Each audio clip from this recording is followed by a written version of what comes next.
इसीलिए वो मुसलमानों को ज्यादा टिकट भी नहीं देते। बीजेपी मार रही बोल के मारती और कांग्रेस के लोग चॉकलेट दे के पीछे से मारते। इफ्तार पार्टी में वो लोग टोपी पहनते, मुसलमानों को खजूर खिलाते, दरगाह पे चादर भेजते, पीछे से काम करते हैं। बात सबको समझने नहीं आती। मैं आप अजान की इस बात से सहमत हूँ कि कांग्रेस वाले पीछे से मारते हैं, इसलिए मेरे मजहबी भाइयों जितने भी लोग इस वीडियो को देख रहे हैं, कृपया करके कांग्रेस को गलती से ही वोट मत दीजिएगा। देखिए, आपके क्षेत्र से नशा ले जाकर के वहाँ बेचा जाता है। बंद कर दो, सवाल पूछे ना, तू बात करता है तो यहाँ पे सवाल है ना ये। क्या तुम्हें बंद कर, मिजाज को निकाल इसको। इसी को कहते हैं बिना हाथ लगाए टोपी उतारना। जो सवाल इन लोगों ने लिखकर दे रखे हैं वही पूछो, अगर उससे बाहर का सवाल पूछोगे तब ये तुम्हें गोदी मीडिया बोल देंगे।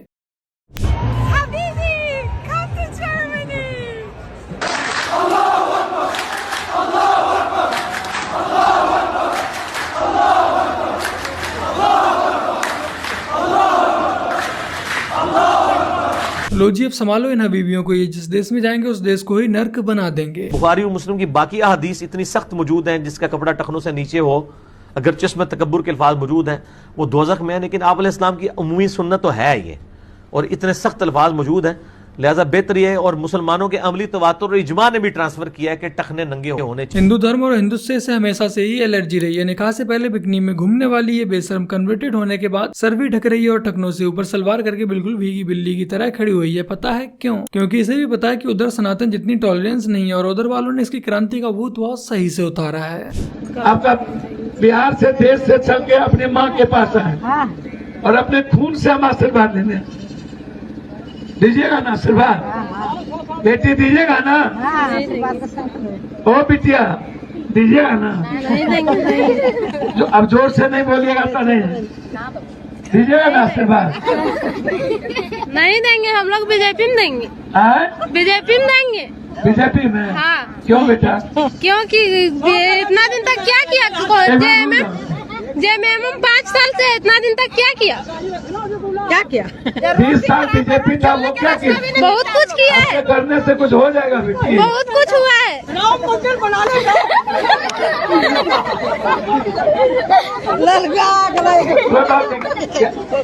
हमको आशीर्वाद लेने आए हैं बेटा।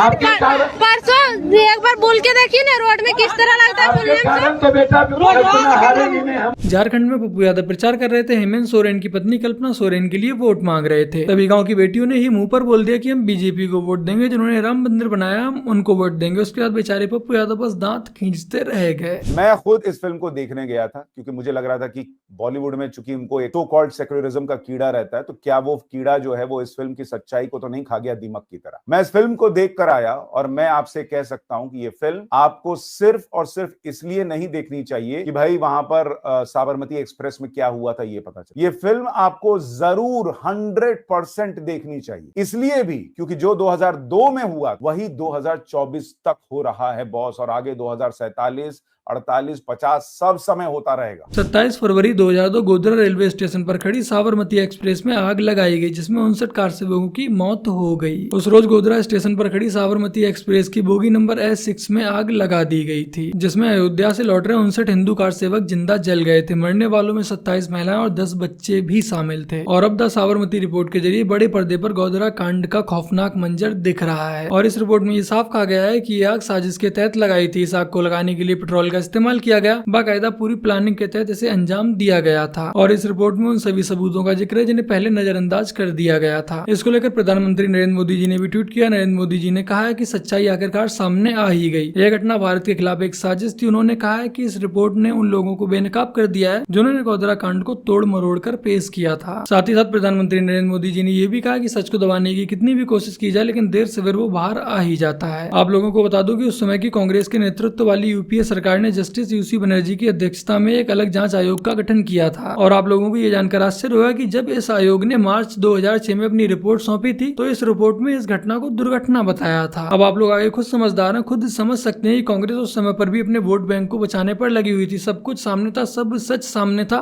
बट उसके बावजूद भी इस साजिश को कांग्रेस के द्वारा दुर्घटना बताने की कोशिश की गई। उस समय की कांग्रेस के नेतृत्व वाली यूपीए सरकार ने मोदी को फंसाने के लिए, गुजरात सरकार को बदनाम करने के लिए हर नाकाम कोशिश की थी। पूरी साजिशें रची गई थी। हाँ, वो अलग बात है कि बाद में सुप्रीम कोर्ट ने इस रिपोर्ट को असंवैधानिक और अमान्य करार देते हुए खारिज कर दिया और जिसके बाद खुद सुप्रीम कोर्ट ने एक विशेष जांच दल का गठन किया जिसने इस घटना को साजिश करार दिया था। और आप लोगों को ये जानकर आश्चर्य होगा कि इस घटना को लेकर जो अदालती कार्रवाई थी वो 8 साल बाद 2009 में स्टार्ट की गई थी। और इस रिपोर्ट के बाद ये साफ हो गया है कि यह साजिश देश को तोड़ने के लिए रची गई थी। यह रिपोर्ट उन सच्चाइयों को सामने लाती है जिन्हें सालों तक दबाने की कोशिश की गई थी। आज गुजरात के दंगों पर तो हर कोई बात करता है, लेकिन जब उनसे पूछा जाता है कि आखिर गुजरात दंगे क्यों हुए थे, तब उनकी बोलती बंद हो जाती है और तब बातें बनाई जाती हैं कि ट्रेन में आग अपने आप लग गई थी। चलो मान लेते हैं कि ट्रेन में आग अपने आप लग गई, तो क्या ट्रेन के दरवाजे भी अपने आप ही बंद हो गए थे बाहर से? जब भी इन बुद्धिजीवियों से गोधरा के बारे में पूछा जाता है तब ये मौन धारण कर लेते हैं, इनके होंठ फेविक्विक से चिपक जाते हैं और यहीं से ये लोग एक्सपोज हो जाते हैं। फिलहाल इस सब के बारे में आप क्या सोचते हैं, अपनी राय कमेंट सेक्शन में अवश्य दीजिएगा। याद करके क्या ही इस्लामिक देश बना देंगे। ये हमारी एक लड़की को ले जाते हैं, उससे 4-4, 5-5 मुस्लिम लड़के पैदा करते हैं। ये ले गए करीना खान को, पैदा कर दिया ना तैमूर और जाके। ये लेकर चला गया सैफ अली खान, उसकी पहली पत्नी जो थी अमृता सिंह, उससे भी 2 मुसलमान पैदा कर दिए ना, इब्राहिम और तारा। तो हमारी लड़कियां गई तो कितने हमारे सामने 2 हिंदू कम हुए और 4 खड़े हो गए मुसलमान। ये देखो बहुत बड़ा एजेंडा है, हमारे बीच में रहकर ही हमको चैलेंज कर रहे हैं कि तुमको ये लगता है कि तुमने मुगलों को देश से भगा दिया, मगर हम आज भी तुम्हारे बीच में हैं। और इसीलिए वो अपने बच्चों का नाम इब्राहिम लोधी के नाम से इब्राहिम रखता है, जहांगीर के नाम से अपने बच्चे का नाम रखता है और तैमूर के नाम से अपने बच्चे का नाम रखता है। क्यों रखता है? कि वो आपकी छाती पर चोट कर रहा है और कह रहा है हमें निकाल दिया, हमारी मानसिकता कैसे निकाल। He was a fan of the Mongol Taimur. Conquerors like Taimur. और हमें लगता है कि सारे एक जैसे नहीं होते जिहाद। मैं कहती हूँ ये सारे एक जैसे ही होते हैं क्योंकि किताब ही ये लोग एक ही पढ़ते हैं, इसलिए ये सब एक है। जाहिर सी बात है, जब जड़ ही खराब होगी तो फल भी सड़े हुए ही आएंगे। हुजूर पाक सल्लल्लाहु अलैहि वसल्लम के लिए इज्जत मन में होने के लिए आप किस जात में पैदा होते हो ये जरूरी नहीं होता है। आज मैं कह सकता हूँ कि इनके यहाँ मौलवी साहब का आना जाना लगातार बना रहता होगा, जिसका नतीजा आप लोगों के सामने है।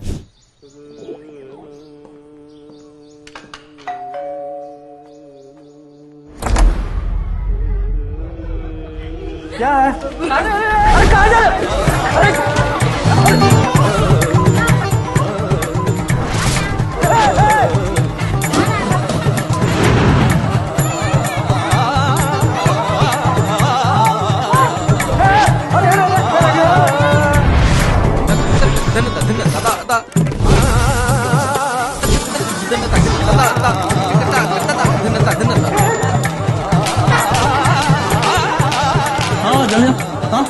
अरे ये हमारा घर बर्बाद कर रहे हैं। जिस सरकार को आप जिताए हैं वही इनको यहाँ लाए हैं। तो आपका भी घर बर्बाद होना चाहिए ना, सिर्फ हमारी बस्तियाँ क्यों? एक भी गलती सबको पड़ेगी भारी। अब करो भाजपा को लाने की तैयारी। और अगर ये सब ऐसे ही चलता रहा तो आने वाले समय में ये ऐड पूरे देश की हकीकत बन जाएगा।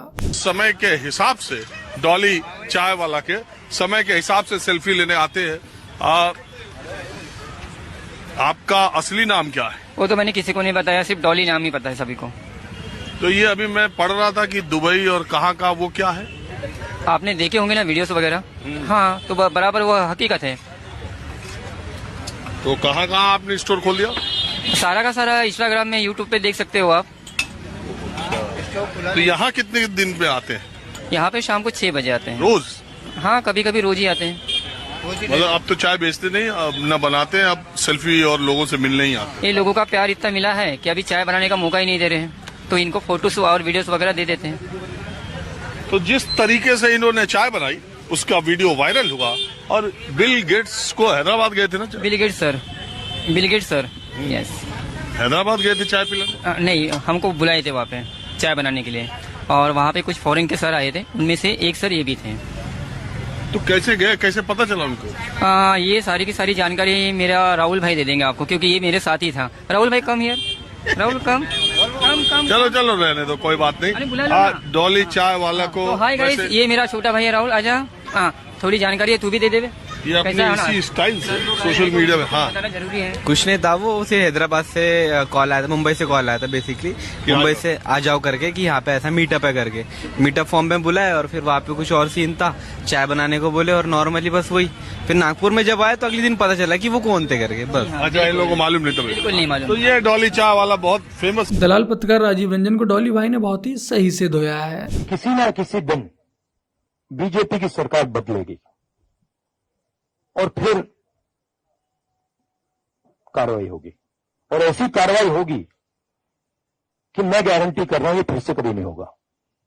तो उनको भी सोचना चाहिए। एकदम ठीक, यही धमकी ओवैसी बंधु भी देते रहते हैं कि जब भाजपा नहीं होगी तब तुम्हें कौन बचाएगा। आज राहुल गांधी भी वही धमकी दे रहे हैं।